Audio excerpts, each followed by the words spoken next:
புதுச்சேரியில் கொலை செய்யப்பட்ட 9 வயது சிறுமியின் உடலுக்கு துணைநிலை ஆளுநர் தமிழிசை சவுந்தரராஜன் அஞ்சலி செலுத்தி வருகிறார். இந்த காட்சிகளை நேரலையில் பார்க்கலாம். கூடுதல் விவரங்களோடு செய்தியாளர் இளவமுதன் இணைகிறார். தொடர்ந்து பேசலாம். இளவமுதன், தற்போது பெற்றோர்களை சந்தித்து துணைநிலை ஆளுநர் ஆறுதல் கூறி அஞ்சலி செலுத்தி வருகிறார். கூடுதல் விவரங்கள். சிறுமிக்கு ஏற்பட்ட கொடுமை கண்டித்து புதுச்சேரி முழுவதும் போராட்டங்கள் நடைபெற்ற நிலையில் அவரது பெற்றோர் உடலை வாங்கி சென்றிருக்கிறார்கள். ஜிப்மர் மருத்துவமனையில் பிரேத பரிசோதனை முடிந்த நிலையில் முதலமைச்சர் ரங்கசாமி மற்றும் உள்துறை அமைச்சர் ஆகியோர் குற்றவாளி மீது கடும் நடவடிக்கை எடுக்கப்படும் உறுதியளித்ததுடன் அந்த குடும்பத்திற்கு 20 லட்சம் ரூபாய் முதல் கட்டமாக நிவாரணம் வழங்கப்படும் என்று அறிவித்திருக்கிறார்கள்.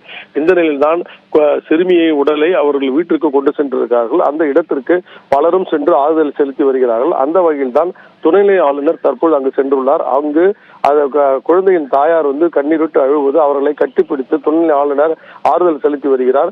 இதே போல மற்ற அரசியல் கட்சியினரும் அந்த இடத்திற்கு சென்று ஆறுதல் செலுத்தி வருகிறார்கள்.